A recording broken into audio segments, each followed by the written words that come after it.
For those of you that are hanging out with us today, I want you to meet Mr. Jon Rennie. Jon is the president and CEO of Peak Demand Inc. It's a manufacturer of critical components for electrical utilities, as I've learned. And he's also the host of the Deep Leadership podcast, which I have been a guest on myself. He's also a 3-time best-selling author. And if you want to check out more about Jon, go over to jonsrennie.com. That's JONSRENNIE.com. But that is not why I brought Jon on the show today. Kick back, pour yourself a nice dram of whiskey, and let's settle you in for some low-key conversations on high-performance living. This is Wise Words in Whiskey. I brought Jon on the show today to share with us how his leadership style and philosophy was developed while working as a naval officer confined on a nuclear submarine during the Cold War. But before we jump into that, Jon, I want us to go ahead and crack open this amazing bottle of bourbon that you suggested. Yeah. Right here is the Old Forester 1870 original batch. Let's pour ourselves a glass. And for those of you that are listening right now, go ahead and pour yourself a glass, kick back and relax before we get into this. And also know that you will have an opportunity to win a premium bottle of whiskey, a rocks glass set, and a chance to be a guest on the show as well. So make sure you stay tuned because I'm going to be providing you those details later on in the conversation. But like I said, Jon and I are going to sip this bourbon here in a moment, this Old Forester original batch. I think this is a very special bourbon. And the reason why I think it's special is because it is the first bottled bourbon that was put out on the market, as I've learned, right? And it's what it says. Exactly. It's what it even says on the bottle, right? But what's great, it was meticulously crafted on Whiskey Row in Louisville, Kentucky, which is another amazing thing as well. And for those of you that don't know what bourbon is, it's a form of whiskey. It's an American-made whiskey, and you have to have at least 51% corn or more to consider a bourbon. Now, there's unbelievable amounts of options for you to choose from, but this one for Jon and I felt like it was fitting for the type of leader Jon is, the original nature of his philosophy, and I'm glad that he's here to sip it. But at the end of the day, it's such an enticing experience to have. So I want to go ahead and, as we say in Gaelic, sláinte to your health. Cheers, Jon. Cheers. Just a little sip here.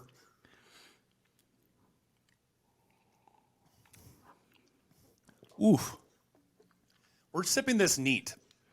And before we dive into this conversation, Jon, I'm not a bourbon guy, but I got to tell you, that's fantastic. That is. It is. Yeah, and it's not as sweet as some of the other Old Foresters I've had before. So that's interesting. It's usually you come off with more of like a brown sugar taste in the front end, and this doesn't have that as much, but it has it's smooth, it's 90 proof, it's good. It's nice. Yep.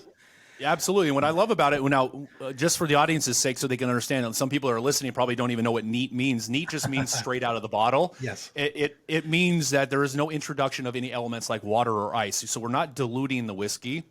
We're getting to experience it full-bodied. So that's why Jon just explained some of the flavor profiles that he's had experiences with the bourbons he drinks.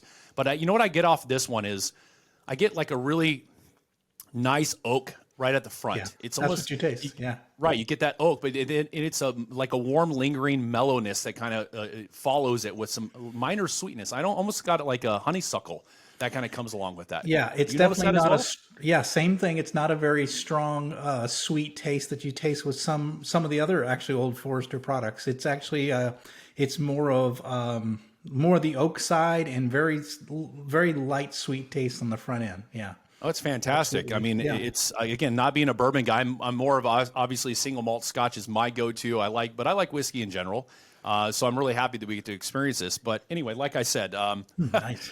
It's great, right? Yeah. We're here though because I want to dive into that point that I made a few minutes ago to the audiences. I have you here because I want to unpack with you how your leadership style and philosophy was shaped working as a naval officer, confined in a nuclear submarine during the Cold War. And you have 7 deployments. And, folks, he's got 30 years of leadership experience. So this is where I want to dive in with you and just absolutely provide as much value and wise words as we possibly can for the audience's sake. So let's jump in here, brother.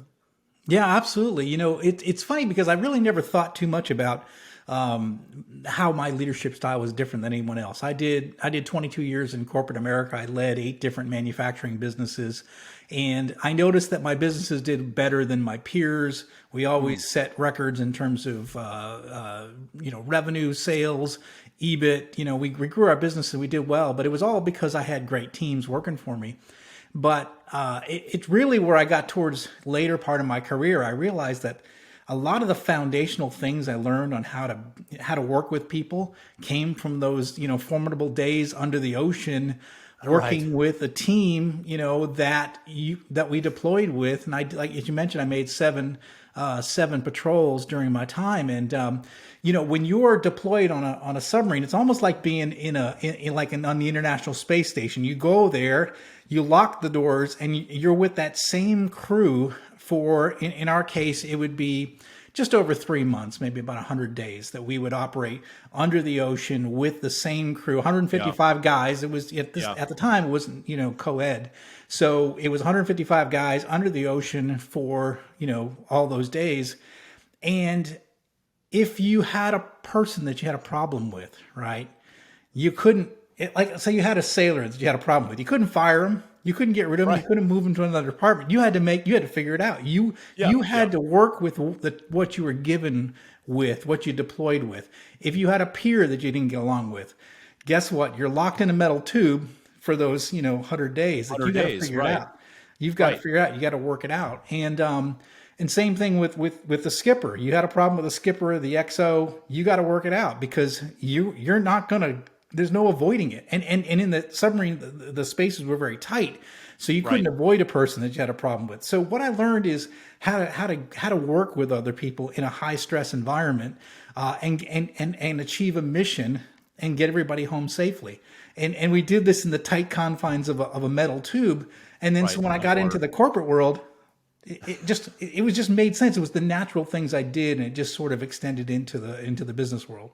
Love it. And you know what? And I wanted to stop you there too anyway, because you just made a good point. You were confined. Now we hear confinement as a bad thing, and usually it is, but you were confined to the 100 days at a time with just that crew of people, men, in this tube under the water. You have nowhere to go.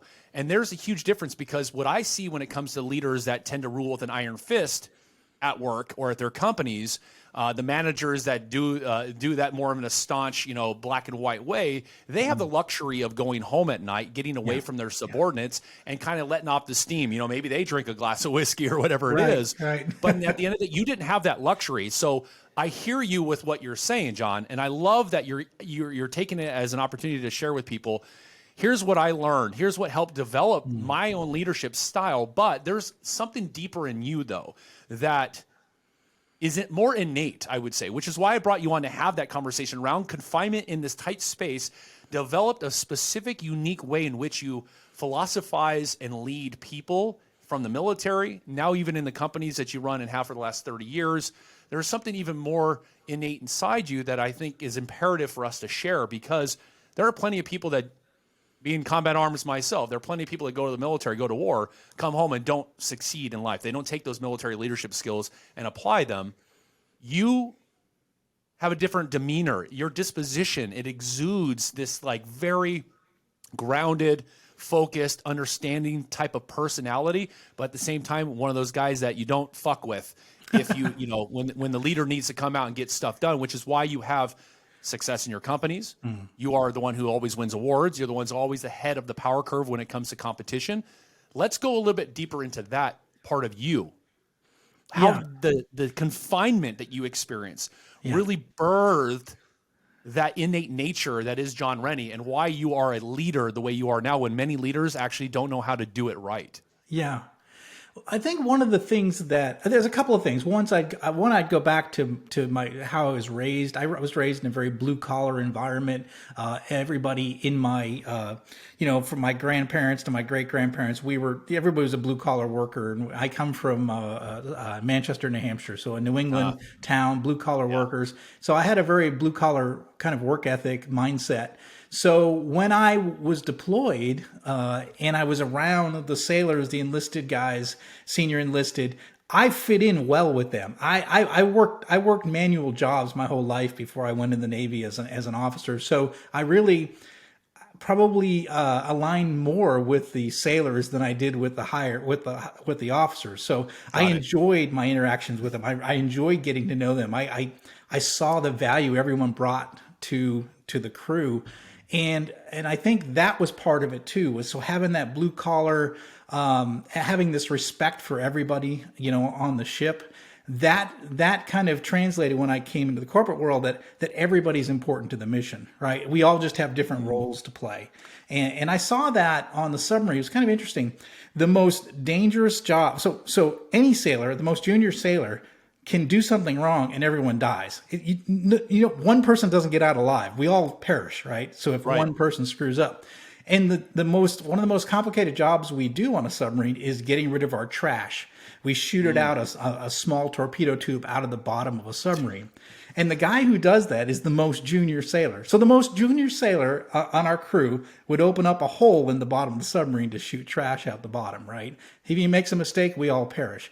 So his job was vital to our mission and vital to keeping me safe, right, as an officer. And so I've always taken that approach when I've come to business, is that every person is important towards our mission, right? And I think that means there's mutual respect, and there's respect across the board. Like, you may not be in my role as the general manager or as the vice president, but your job is just as important as mine. I love it. And thank you for expanding on that, because again, there are many leaders even listening right now, or people around the world, that don't operate from that perspective, that philosophy. And one of the things that I've learned about you in our time of knowing each other, from being on your show to even just the things that I've read about with your books, et cetera, you're all about getting away from the typical jumping from crisis to crisis style of leadership that we tend to see in corporate America today, and many businesses and entrepreneurs. They mimic that because they think that's the only way they can get away from it. They don't recognize that those fires that you need to put out, they start small. And if you can honor everyone that's part of the crew, even the new guy, all the way up to the leader of that crew, you have a more functional unit that creates more optimal momentum, and everybody feels like they're a part of that team. Then that gives them the permission to be as high performance as possible, even if they're shooting trash out of the ass end of a submarine, all the way to the guy that takes notes for the vice president of a big company. It doesn't matter. You're the kind of guy that's saying, look, I recognize from my blue-collar roots all the way into the military, even now in the companies that I run, that everybody plays a key part in the successes of this operation. And if we do not give the space for those people to feel like they can be their best, even if they're starting out at the bottom, then how the hell are we going to expect ourselves to have a successful, optimal company? That's at least what I'm taking for what you're saying. Yeah, absolutely. And I think, and I look at, a lot of the managers I met, leaders I met in corporate America didn't respect the folks on the shop floor, because I was in manufacturing. I ran manufacturing business, and I saw a lot of my peers sort of like they were more important because they had the corner office, they had the title, they had the big bonus check. They were more important than the people on the shop floor. And my attitude was always like, I'm less important than the guys on the shop floor. I am actually not producing a product. I am not answering the phone with customers, right? The people that are having that touch point with a customer, they are the most important employees in my company. And so what can I do as a leader, right, to make sure they're supported and that I remove obstacles so they can be successful in their mission? Because if they're successful, my customers are happy, right? Then my business grows, we bring in more profits, and everyone's successful. So it's this, it's sort of, obviously the cliche is you invert the pyramid, right? But that's what I've been doing my whole life, right? And it's effective and it works when you give the people that are touching the customers, adding value to your products, they're respected and they're given the tools they need to succeed. When you do that, it's like it's throwing gasoline on a fire. It just takes off. You create the right type of gasoline, right? The right kind of fire, but not the other one. It just burns and it's just And a lot of guys, a lot of my peers would say, well, what are you doing differently? How are you doing it? And I would explain what I do, and they would say, well, that's going to take too long, or that's not going to work, or that doesn't make any sense. But it made sense to me, and it always worked. Let's stop there for a second too, because you're touching on a point that is crucial, and I want the audience that's listening to pay attention, because the audience is going to be business owners, entrepreneurs, executives, etc. Those are the people that we're here talking to and having a conversation with. And one of the key elements is learning how to actually get your ego out of the way. I just pulled that from you, because you're right. And I've experienced it with the powerful and prominent people that I support, the clients that I work with, the guys that are the CEOs of multi-billion-dollar Fortune 100 companies, all the way to these public figures. And I've discovered in my work as well that their dysfunction, like a hedge fund I worked with many years ago, the dysfunction of the private wealth team came down to the director and his inability to surrender his ego, thinking he had to carry everything and not let his people take some of the burden off of his plate. And that started to destroy the overall performance of the team as a whole, which then put them on the chopping block to potentially lose these six-figure salary jobs that they have. So when we got in there, we got them outside of the mindset of sucking it up, of thinking that they're all an island, that the leader is the only one that matters, that everyone matters. The same thing with military. Yeah. You know this very well, as I do.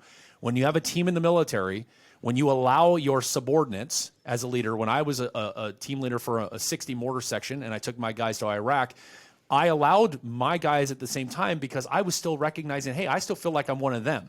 But I recognize that if they give me input and I respect the input, I can still make the final decision. Yeah. But at the end of the day, this is a team function. And it's okay to sit my ego aside and allow them, the guy that's got less stripes on his collar than I do, to tell me how I might be wrong in a specific way in which we're going to approach a patrol or an operation, and we're going to lay down fire for a support operation, whatever it might be. So back to what you're saying is, it's about recognizing as a leader that doesn't suddenly make you some superior, superhuman thing that has no responsibility to team function. It actually means, how humble can you become so that your team can function? Yeah, absolutely. When my first manufacturing plant I took over I was 32 years old. So I was fairly young. I was the youngest plant manager in that, and then the history of that manufacturing plant. And so I thought I had to have all the answers. You're the guy in the corner office. Everyone's looking to you. I thought I had to know everything and understand everything. And what I learned over that course of time in that role was that my job wasn't necessarily to have all the answers. My job was to have some really good questions, and then shut up and listen to some of the best ideas from the experienced employees, and then take those ideas and try to find the nugget in them, and then make that decision and go forward. Yeah. And I'm going to interrupt you again, because I want to make sure that lands, because those were in fact really wise words, because it's my job as a leader does not mean I'm supposed to have all the right answers. It means I'm supposed to have the right questions. And one of the things that I've learned working with many CEOs over the years, even being a quote CEO of my own company, is that my job is to show up to the meetings, show up to the conversations, ready to ask questions and ready to see what their creative sides can bring to the table, so that we can consistently and sustainably create more success for everybody involved. So I had to stop you, because that's a big part, if you're listening too, recognizing when you're running your business that it's not about having all the answers. It's about having the right questions, and then getting the resources and the support around you that can in fact give you the right answers, because that is what creates this holistic approach to a successful life, successful business, because they're both intertwined at the end of the day. And big part of this, Jon, is, and I'm going to go back to it again, I know I'm going to poke at it, but there's still a part of you though that it seems like you already came into this world built this way. And I feel like there's something inside, but there is something inside you where you grew up in an environment where your family, blue collar, you learned the ropes about how to be a real leader. Leader does not mean you have a title. It doesn't necessarily mean just because you've got the position, you are one. It's truly about learning how to become one, and what environments are stimulating, cultivating this almost innate skill that everybody tends to have at a different level, a different capacity. For you, you've got this disposition about you that said, I recognize my superpower, if you will, is in my ability to step back and let unbelievable people support me as a leader so that I can helm the ship and take them into the rough waters when it comes time, and then we can enjoy the calm waters, without any kind of like issue. So that's a really big point that I'm happy we at least touched on. It's a really good point. And as things shift and change in business and you reach those rough waters and you reach those tough times, things shift, right? So it's just like on the sub, right? When we hit heavy sea states or we were doing a complex operation, the captain had the con. The most experienced sailor on the submarine took over in those tough times, right? And so the same thing in business, right? When the crisis comes, you have every eye, look to you, the CEO, is how are you going to handle this, right? And so there are times when you have to lead and you have to, and it's a little more top down, a little more autocratic, but it's almost like it's like we train on the submarine. We go to battle stations, right? At battle stations, it's not a democratic process. There is a very direct things that we all do. We all know our roles and responsibility, and the captain has his roles and responsibility during that time as well. So things do shift when the seas get rough and we get into a situation where we have to go.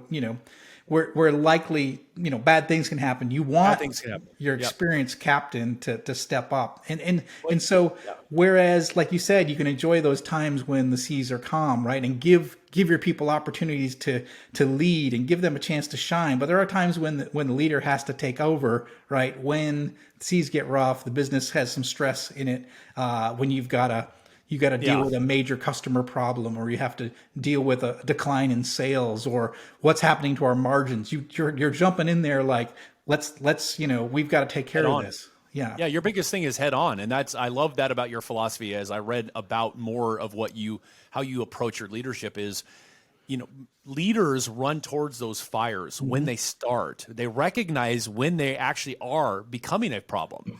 And what ends up happening is, you made a very valuable point here that should sink in for everyone listening, is that in times of crisis, in times of chaos, no matter how big or small, you want the person that is in charge to batten down those hatches, to organize and create structure so that we can all make it through together. But the only way in which, as a leader, you get your subordinates or your employees, your staff, et cetera, to follow suit and always show up 100% is if they are given the chance, which is what we talked about moments ago, the opportunity to provide valuable creative insight to the mission at hand. When you allow them to provide you the answers in those moments when you're building, when you're creating, when you're planning, when shit hits the fan, the proverbial fan, and it always will. We're human beings, and we're always going to have this roller coaster that is life, that is part of when we're creating stuff, and as it grows, you're going to hit roadblocks. But when you have people that feel like, wow, Jon allows me as his lowest man on the totem pole to provide valuable insight to me in meetings. He lets me speak up and lets me give my creative, and he doesn't bash me for it and tell me to shut up because I don't make as much money as him. It's whatever it might be. Right. When time comes for the rough waters, that person is going to feel pride inside, and they're going to fall in line, and they're going to respect your position even more, and they're going to perform even better than they would have if you would just shut them down if they try to pipe up during a conversation of meeting planning or organizational management or any kind of like creative opportunities with clients and new direction for business. That's what I think I love about what you were saying right now, why I wanted to poke a little deeper on who you are as a leader, not necessarily like what you do. Yeah, no, I think that makes a lot of sense. One thing I would share too, and I talk about it a lot, and it seems to resonate, is as you're working with employees and trying to find an answer to solve a problem. One of the things I notice is that the extroverts talk a lot. And so like if you're having a brainstorming session, your extroverts are going to give you a lot of words, right? Yeah. And but one of the tricks I've learned in 3 decades is to look for the introverts. Is look for the people who aren't talking but who are thinking.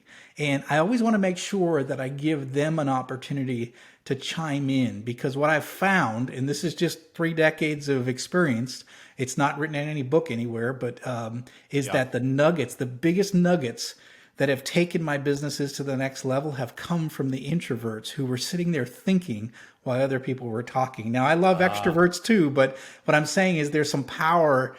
Someone said recently that the still waters are deep. So, and what can we do to make sure that the introverts get heard as well? So I think that's something that I've learned in those moments. I love that.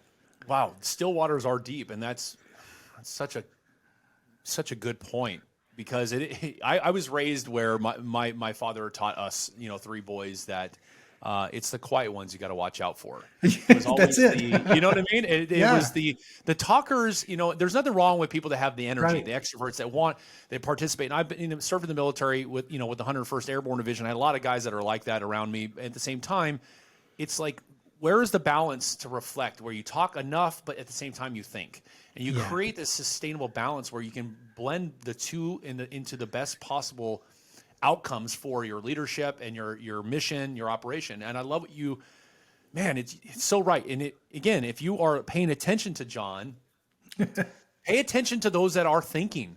Yeah. A dangerous person, and I use that word very loosely. We're not talking about violence. I'm talking about dangerous in a good way. Let's consider that for progress and growth, is someone who thinks, not talks. Someone who is pondering, postulating, considering, looking at. And they're the ones that are spending time feeling into things too. That's the other thing I discovered in my experience is, can we tap into our emotions and our intuition coupled with our thinking to really create even more insight for a better leadership position, a better opportunity for ourselves, those around us, those that we impact and support. But that's the biggest thing, is those that tend to talk a lot, they're not given enough space for us to actually think and ground ourselves into, is this the best decision? Yeah. Nothing wrong with having high energy, but at the same time, I love it. Your philosophy was flipped. Hey, I want the guys that aren't talking. Come over here. And last thought on this, and I want you to keep going. I have a buddy of mine who is his job is like, he works for a multi-billion-dollar company. He's a corporate guy. He manages a 10-man team, does about $15 million in revenue for his little arm of the business. And it's amazing how when he runs his meetings, he tells me when we're spending time together, we skydive together, and he says, it's interesting. I'm very often introverted, but I will speak up when I need to. I will confront when I have to as a leader. But when I'm having my meetings and the people that are talking, I'm like, yeah, I've heard your things great. I'm writing it down, fantastic. But he starts poking at the people that aren't saying a word. Yeah. And they come back to him and say, well, I never thought I had permission to speak up in these types of meetings. Yeah. Yeah. He said, what gives you that reason? He said, because I've never had a leader that allows me to, that it gives me the space to actually provide my insight and doesn't punish me for talking out of turn. Yeah. So for you, I think it's a form of respect, right? It's a form of respect to recognize that someone is an introvert or someone is a little quiet spoken, and then giving them the opportunity to speak. And if they're uncomfortable in speaking out loud in front of a group, is that you talk to them after the meeting and you say, Rob, I noticed that you seemed like you wanted to say something. I didn't get a chance to talk to you. What are you thinking? Right. And that's showing a sign of respect that you are taking the time to talk to that person. So one of the big themes in my business is always that number one is treat people with respect. That's the number one rule in my business, is that it doesn't matter what position you're in, we treat everybody with respect. And that really is goal number one, right? If we can all do that, right, then we build a business that we can all have each other's back. I mean, I've interviewed on my podcast 2 Navy SEAL platoon commanders, and what's interesting about the theme that they both said was the reason that the Navy SEALs are so effective is that they care for one another, right? They have each other's back. And when you can create an environment in a business where you care for one another and you have each other's back, you can create a high-performing team that way. There's trust, right? They're willing to take a risk because they know that the other guys in the team have their back. Right. And you know what ends up happening when you do that? You're right. And I know many Navy SEALs. I skydive with them. I've met, connected with people like Jocko Willink. We've had conversations like this as well, where good leaders, they have everybody's back. They function in a way that creates this dynamic where there's no leaks. Mm-hmm. I think that's a big piece of what we're talking about right now, is when you give respect to everyone on the team, no matter what rank or position, you create a bond that does not allow penetration from outside forces or energies. That when that happens, the functionality, the performance of that unit is elite. which is why Navy SEALs are considered elite, which is why, we have the airborne infantry in the United States Army, Special Forces. Why do people look at these groups, people that I've served with, that I served in, and go, why are you guys so good at what you do? Is because we have respect for one another. We watch each other's back no matter what. You cannot like the person on a personal level, but that's not going to change the fact that I got your back, and I'm going to take care of you, even if you and I have a tiff outside of work together, or whatever it is. Navy SEALs are very, very, very good at that, and they're the ones that constantly talk about where it's a brotherhood. And if you can respect each other in your company, if you're a leader listening right now, and you look at your 4, 5, 10, 100 employees, and you realize, wait a minute, I'm not showing up maybe as that type of brotherhood or brother and sisterhood, men and women, and I'm not creating an environment, a framework that allows us to all feel like we've got each other's back no matter what hits the fan, then that can drive your focus towards maybe this is why we are bleeding sales, why we're losing revenue, why our margins are shrinking. What ends up happening, John, and you probably can confirm this in a moment here, in my experience, 14 years working as a performance accelerator, doing this really intense work behind the scenes with some very big personalities and some unbelievable leaders, is the fact that they think their problems are solvable through strategy and system. They've separated themselves from understanding that at the end of the day, you are the driving force and energy behind your company, your business, your entrepreneurship. You cannot segregate personal and professional performance. And when we marry those two versions of the individual, the human being, and we shift all of their mindset, all of their emotion, all of their focus, and recognizing that how I show up personally affects how I operate professionally. The problems that they tend to recognize happening in their companies come from something completely different, which is ego, not having respect for their teammates or their staff or employees, this desire to focus, hyper focus on making money only and not creating a sustainable environment for everyone to thrive in. So that's a big part of it. What do you think about that? Yeah, I think you're entirely correct. And I think one of the things that is important, especially as a senior manager, CEO, senior vice president, is you're going to have a leadership team that works for you, right? Yes. And one of the things is to make sure that it's actually a team. And because a lot of times you end up having a group of people who are department heads, right? They're functional heads. You got the head of engineering, head of sales, head of marketing, the quality manager. And so in some organizations I've seen is that those heads of those departments care only about their department, right?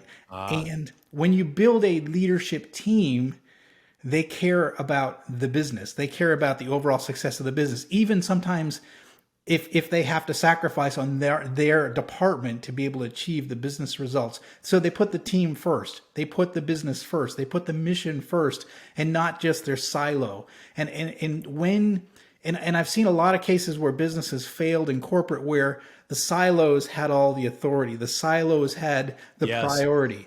Yes. And it wasn't the mission. So it's almost like, a Navy SEAL team where the SEALs just went off and did their own thing. Like, I'm the ordnance guy. I'm the medic. I'm the language guy. And they all go off and do their own thing.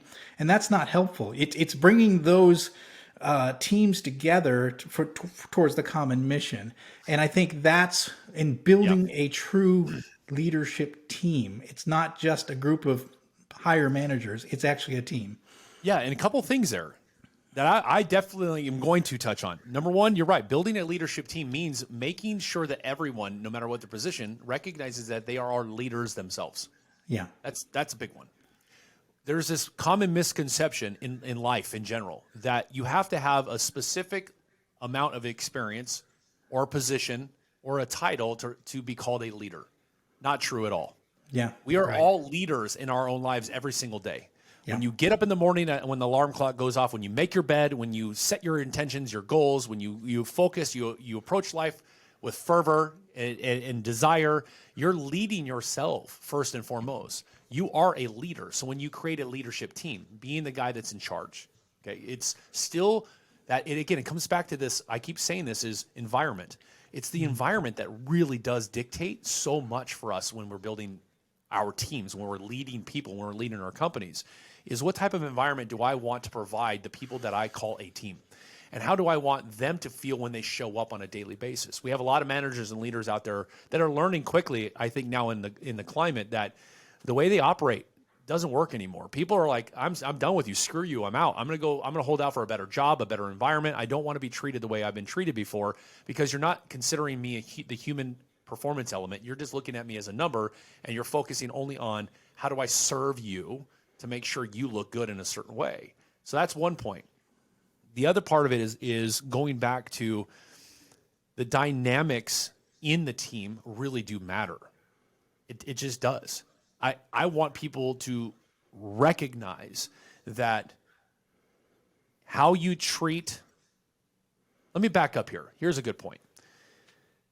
If I'm sitting at dinner with someone and the person I'm with treats me with respect and they're talking to me and they're giving me this, credence, and they're very, it's all of those amazing features of a seemingly healthy dynamic.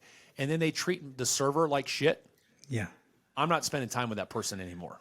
That's my, because when shit hits the fan, you're going to treat me that same way. Yeah.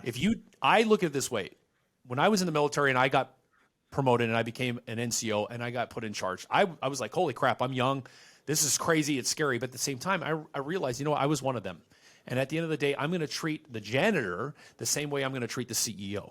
Yeah. I'm going to treat the private the same way I'm going to treat the master sergeant.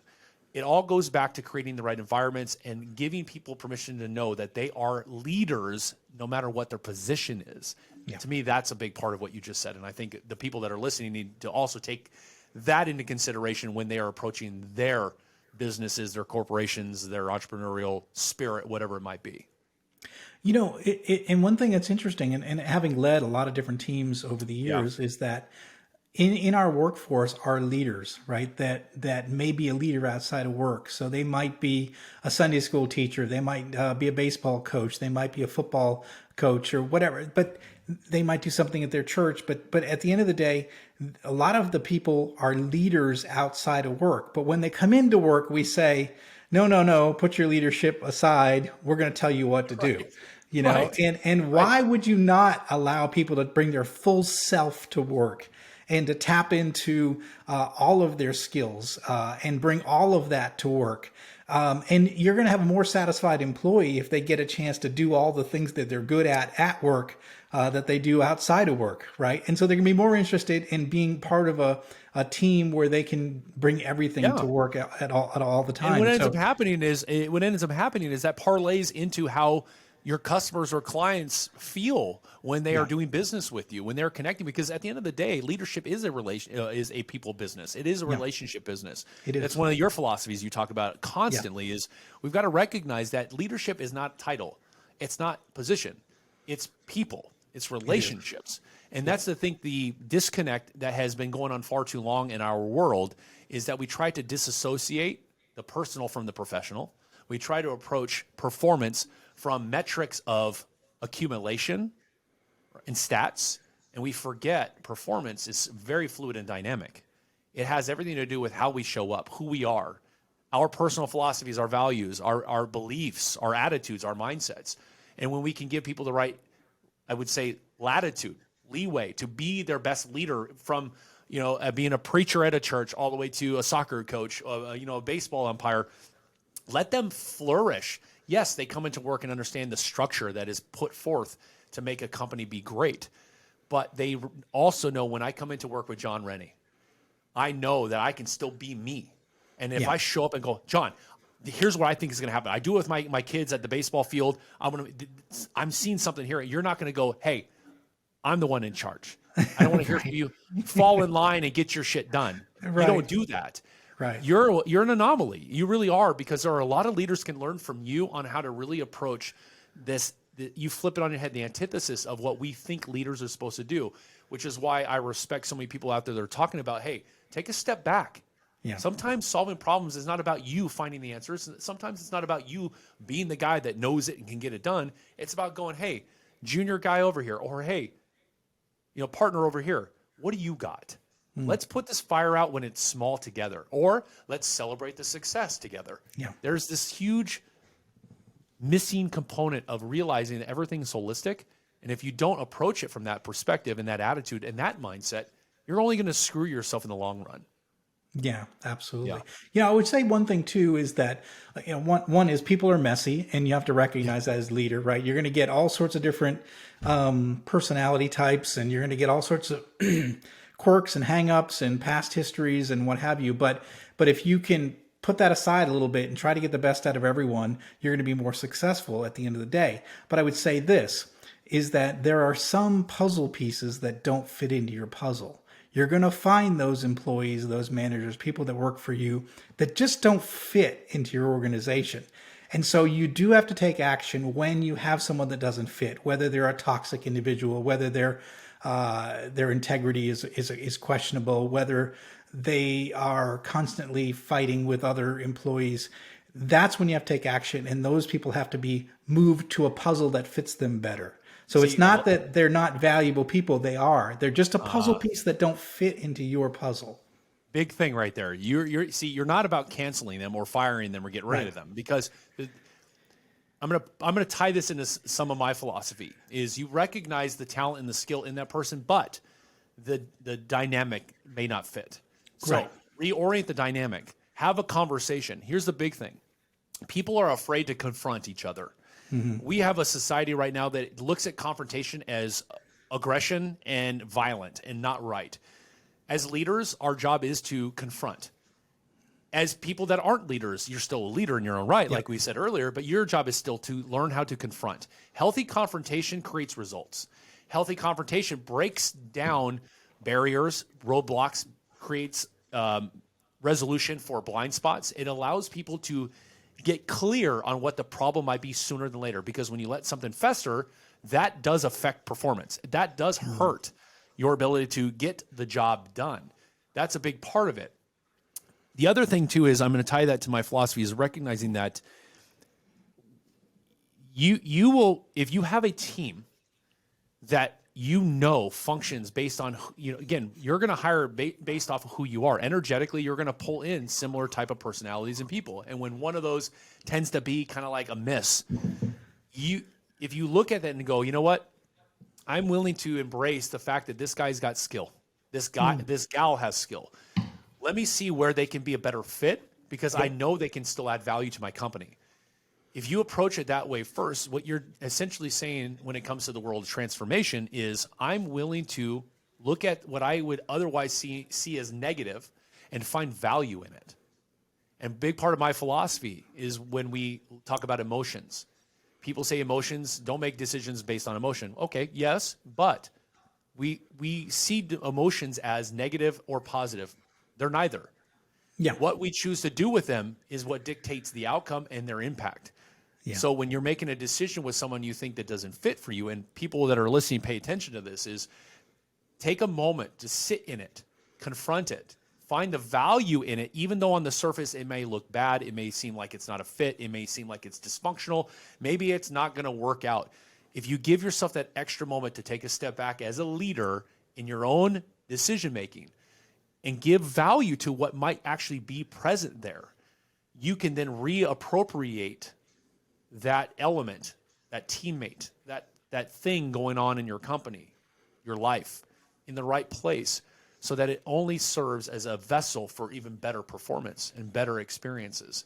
But what we end up having, John, and you could probably relate to this and you understand it, is we have people that don't like the way it feels, so they try to cut it out. And what they end up doing is it's like cutting off your nose to spite your face. Like, that person may have value. You may not like their personality. Find the value and then put them in the right place. That's a key component for success. And going back to my days under the water, we had to make do with the people that we had, right? So I tell the story. I get a chance to teach graduate students. Usually, maybe once every other month, I go and teach grad school at one of the local universities around here. But I tell different stories from my time in the service and my time in corporate. But one of the stories I tell is one of the sailors that I had working for me. And he had this personality type that whenever he was bored, he got into trouble, right? He was full of mischief, and he would always get himself in trouble, and he was my problem child, right? But what I getting to know him, learning who he was, what his quirks were, is I found that he was extremely intelligent and he got bored easily. And so I had to figure out a way to get the most out of him, but in a way that fit his personalities. And so in this case, he was my best reactor operator. And he could troubleshoot and fix anything electronic. So basically I put him in charge of training all the new reactor operators. And then I always put him on the toughest assignments, whether it was preventative or corrective maintenance. I always had him on every one of the projects. So I kept him busy, and he went from my worst sailor to my top performing sailor because I figured out that he had to be led differently than some of the other sailors, right? He had some personality quirks that I had to work with, right? Exactly. And so I think getting to know your employees, getting to know your team, you can figure out what makes them tick and how to fit them either in your puzzle, right? If you can figure out where in the puzzle they fit, right? Or maybe, in some cases, we couldn't do it on a submarine, obviously, but in some cases in business, you might find that that's a puzzle piece that just doesn't necessarily fit into your puzzle. It's not that it's a bad puzzle piece. It's just not going to fit into your world right now. But I always encourage, like you said, to try to make it fit in the puzzle. Where can this individual add value in your organization? Right. And as long as you take the time to take a step back, explore the value that might be in that seemingly negative experience. Yeah. If you give yourself that time to do that before you decide, hey, this is just ultimately not a fit altogether, you'll save yourself a lot of time, heartache, money, energy, at whatever comes to the table. Yeah. When you give yourself that space to be a real leader and go, you know what? I want to look at everybody as someone that has value. I have respect for people. And going to we're running out of time. And when you're having a good time, a good conversation on deep leadership, John, time goes by so fast. But the last thoughts that I have with you is going back to the fact that you, again, your leadership philosophy, your style, just supported your personality, who you are, and recognizing that human beings are the functioning element of what we do together. There's no outside weird anomaly and then human beings that we're trying to marry together. So approaching people with that respect and understanding that, again, like your bad sailor, he's not a bad sailor. He wasn't a bad sailor. Yeah. He just was not in the right environment that was conducive to his own skill set and unique mindset and the way in which he lives and operates in life. And you recognize that because you're the kind of leader who said, I want success so much so that I'm going to take a step back. I'm going to reevaluate, reassess what might be going on with my sailor and do something to maximize his potential for the benefit of my team. And you did that while being confined in this tiny little tube underneath the ocean of all places. That is a claustrophobic. If you're claustrophobic, you're never going to make it in that environment, right? So it's like, that's why I feel like we can end this conversation and we can go for hours, I'm sure. But on that note, John, that if you're listening and you're a leader, it's take a step back, reevaluate where value actually might be lurking, even in the moments that seem to be negative or, downtrodden. Approaching the team environment, creating an atmosphere for your people to thrive is why you'll be successful consistently and sustainably. That's a big part of it. Absolutely. Wow, brother, man, I swear I want to go for hours. I want to keep going and diving even deeper. And, a note to you and your service to this nation as a naval officer with the submarines. But, brother, thank you so much for being here. I've had a good time. Is there anything else that you're doing right now that when people go to your website, they might need to pay attention to? Any other books you got coming out you want to share? No, right now, just on the website, jonsrennie.com, I have 3 books that I've written. One is a guided journal that'll take you through an entire year leadership training. It's called You Have the Watch. That's the newest book, but also links in there to the Deep Leadership Podcast, which I've been running for almost 3 years now, and we're ranked top 2.5% podcasts in the world globally. Yeah, you are. So it gets a lot of attention, and we get to meet some really cool leaders that are doing some amazing things. So I encourage people to check it out. Awesome. And like I said earlier, to those of you that are listening, you too will have an opportunity to win a premium bottle of whiskey like John and I shared today, a Rocks glass set, and a chance to be a guest on the show. So go ahead and make sure that you click the link that's provided to you in the show notes below to enter this giveaway. We're doing it every month for the next year. So that's another component. Make sure you get to experience the high-performance nature of high-quality whiskey that John and I got to share today with this bourbon. Brother, man, it's been a pleasure. I look forward to staying connected with you and ongoing conversations. I hope maybe we can do this again very soon. Thank you for being here, brother. Absolutely. I loved it. And thank you so much for the bourbon. This has been fun. Oh, it's absolutely my pleasure, John. Enjoy the rest of your night. And for those of you who have been hanging out with us until the next conversation, cheers. Cheers.